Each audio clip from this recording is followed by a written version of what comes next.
Assalamu alaikum, dear students. I am Rabia Shafiq from Biology Department of APSEC 4 Road from Senior Wing Boys.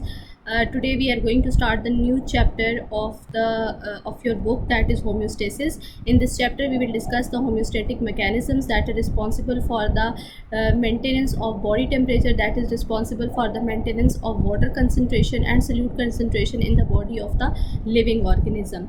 So we will start with an introduction. The content which we are discussing today is present on page 22 to 25. The Okay, before discussing homeostasis, we just should have an idea that what is external environment and what is internal environment. Everything that is present in our environment, the temperature, the water, the solute concentration, that is known as the external environment, and the conditions which are present in our body, they are known as the internal environment conditions.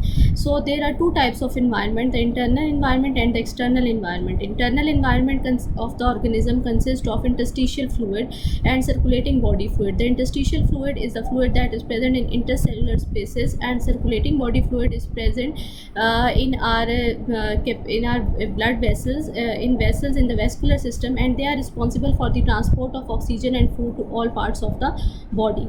Homeostasis. How we can define homeostasis? Homeostasis is a tendency of an organism or cell to regulate its internal condition, such as chemical composition of its body fluid, to maintain health and functioning regardless of the outside condition. Means homeostasis एक ऐसा mechanism है जिसके through internal conditions, हमारी body की जो internal conditions हैं वो maintain होती हैं with respect to the external conditions. और इसमें क्या होता है कि हमारा बॉडी डिफरेंट टाइप के मैकेनिज़म्स एक्टिवेट करती है, जिसके रिजल्ट में वो अपने इंटरनल कंडीशंस को स्टेबलाइज करती है और हेल्प करती है कि वो जो एक्सटर्नल इन्वायरमेंट के चेंजेस हैं उनको कोप कर सकें.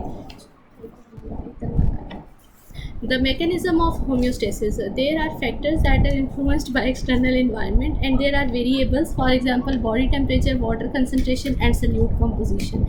The ideal and normal value of the variable is previously set, and it is stored in the memory of the living organism. Now where it is stored and where it is set, it is, in case of human beings, it is present in the hypothalamus of the brain. The components of homeostatic mechanism are they are just like the components of the physical control system. There are receptors, there are control centers, and there are effectors. Receptors are the organs in the living organism which are also known as sensors, and these are the organs which detect the change in the environment, which are detecting the changes which are in the variable. What is variable? Variable is anything in the environment that influences a living organism. For example, concentration of water, concentration of solute and temperature. And this is detected in the form of the stimulus, and that stimulus is detected by the sensor organ, and then this sensor organ send this information to the control center.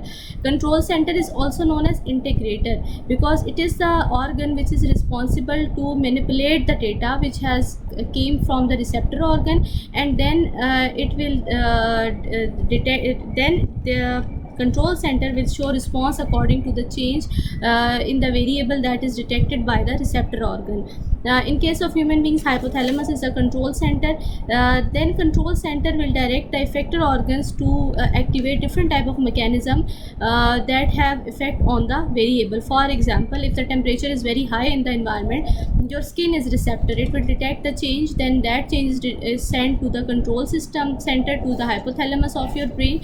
The hypothalamus of the brain is then going to initiate, or it will direct effector organs to initiate different type of mechanism that will lower down the body temperature. For example, it will activate the sweat gland to release sweat, and when sweat is released, evaporation will take place, and evaporation is called the cooling effect. We will also understand the components of homeostatic control system from this diagram. This figure is also present on your book on page number 23. Here we can see the variable, the set point in your brain. For example, in case of human beings, the body temperature is 37 degrees centigrade. This is a set point in the thermostat of our body. Now what is going to happen? If the temperature is high, that will result in the imbalance imbalance of the variable condition. The stimulus is detected by your sensor organs. It is detected by the receptors or the sensor organ. They will then direct that change to the control center, that is known as input, and the control center will show its response in the form of the output, that is information sent along efferent pathways to the effector organ. Effector organs are those organs which will then show the response, and they will show the response to influence magnitude of the stimulus and return variable to the homeostasis. For example, the hypothalamus of your brain directs the sweat glands to release sweat, and that sweat is then going to lower down your body temperature. Vasodilation take place, for example, means the dilation of the blood vessels will take place, so that most of the heat would escape your body, so and then it will maintain your body temperature according to the set point that has been set in your thermostat in the variable in the homeostasis. Here we will discuss two examples. The first example is from the physical system. We are discussing the example of incubator. If the temperature inside the incubator decreases, that is detected by the thermometer that is present in the incubator. Now here thermometer is a receptor organ. It will detect the change, and then it will signals the thermostat, that is known as the control center, and it will direct then the thermostat, which is the control center, it will direct the heating coil to heat again, which is acting as an effector, and vice versa happens if temperature is increased. Likewise, हमारे पास एक laboratory में incubator है. Incubator क्या कर रहा है, temperature को maintain कर रहा है. अगर तो आपके पास टेम्परेचर जो है वो डिक्रीज़ हो जाता है, तो क्या होता है कि थर्मोमीटर उस चेंज को डिटेक्ट कर रहा है. यहाँ पे थर्मोमीटर रिसेप्टर ऑर्गन है, ठीक है. ये रिसेप्टर इस चेंज को भेजेगा कहाँ पे, कंट्रोल सेंटर में, जो कि थर्मोस्टेट है. थर्मोस्टेट में हमने पहले से वेरिएबल सेट किया हुआ है कि टेम्परेचर हमें इतना रिक्वायर्ड है. अगर 35 डिग्री सेंटीग्रेड टेम्परेचर हमने थर्मोस्टेट को हमने जिसमें सेट किया हुआ है, और अगर टेम्परेचर 32 डिग्री सेंटीग्रेड हो जाता है, तो क्या होगा कि जो हीटिंग कॉइल, वो हीटिंग कॉइल को एक्टिवेट करेगा और हीट रिलीज़ होना शुरू हो जाएगी. And here heating coil is acting as an effector organ. तो क्या होगा, टेम्परेचर हाई हो जाएगा. इसी तरह अगर टेम्परेचर हाई हो जाता है, 37 डिग्री सेंटीग्रेड हो जाता है, तो आपका जो थर्मोमीटर है वो चेंज को डिटेक्ट करेगा रिसेप्टर के तौर पे. उसके बाद जो है वो थर्मोस्टेट को सिग्नल देगा. थर्मोस्टेट जो है वो हीटिंग कॉइल को शट डाउन कर देगा. सो इस तरह जो है वो मेकनिज़म रेगुलेट होगा फिज़िकल सिस्टम्स में. यहाँ पे हम एग्जांपल डिस्कस करेंगे ह्यूमन बॉडी की.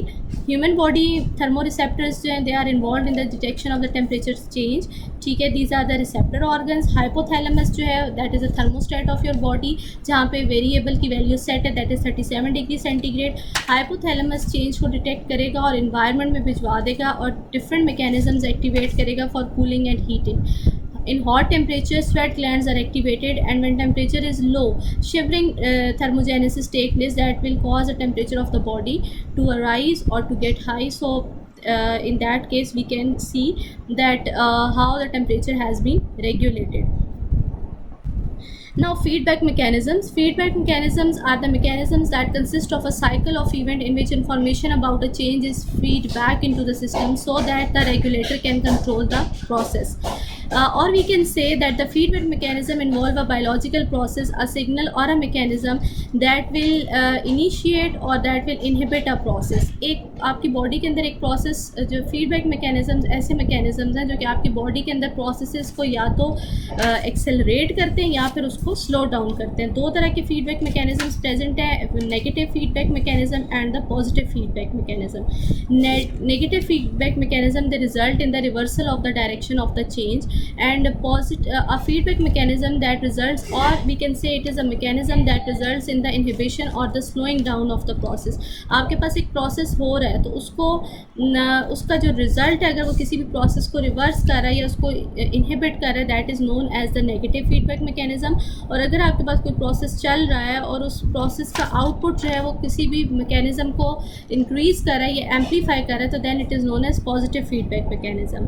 अ feedback mechanism resulting in the amplification or growth of the output signal is known as a positive feedback mechanism.